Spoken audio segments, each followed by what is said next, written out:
There are three main situations in which this pattern should be considered. 1. When a change to one object requires changing others, and you don't know in advance how many objects need to be changed. That's a pretty common scenario in pub/sub use cases. It's common in microservice architectures, where services that need to be notified can change dynamically. Also, use it when objects that observe others are not necessarily doing that for the total amount of time the application runs. The pattern allows you to remove and subscribe observers dynamically. Lastly, consider it when an object should be able to notify other objects without making assumptions about who those objects are. In other words, use it when you want to avoid tight coupling between these objects. Let's continue with the pattern consequences.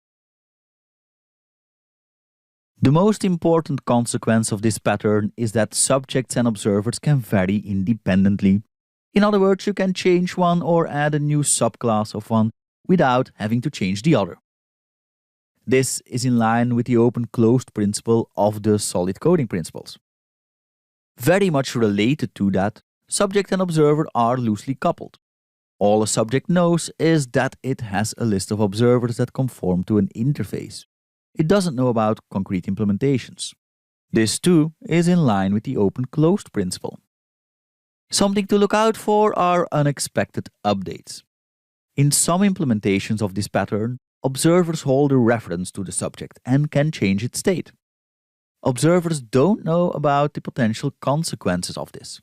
It can lead to a cascade of change notifications. In our implementation, observers cannot do that. Let's continue with the related patterns.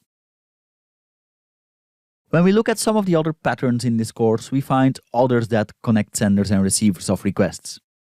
Those of you who've been following this course in order have already seen this slide a few times, and I promise you this is the last time.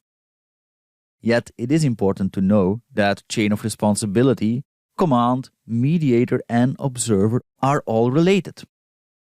Chain of responsibility passes a request along a chain of receivers that can be defined at runtime until at least one potentially handles it. Command connects senders with receivers unidirectionally. For example, from a button that's pushed in a user interface to the action that finally gets executed. The mediator eliminates direct connections altogether because all communication runs through that mediator.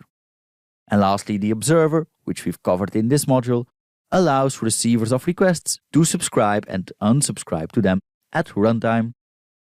And with that, it's time for the module summary. In this module, we covered the observer pattern. Its intent is to define a one-to-many dependency between objects so that when one object changes state, all its dependents are notified and updated automatically. It is also known as publish-subscribe or pub/sub. Important to remember as far as implementation goes, use an abstract base class to implement the notify, add observer, and remove observer functionality. Concrete subjects are not responsible for that, they are responsible for managing their state. Speaking of state, up next is the state pattern.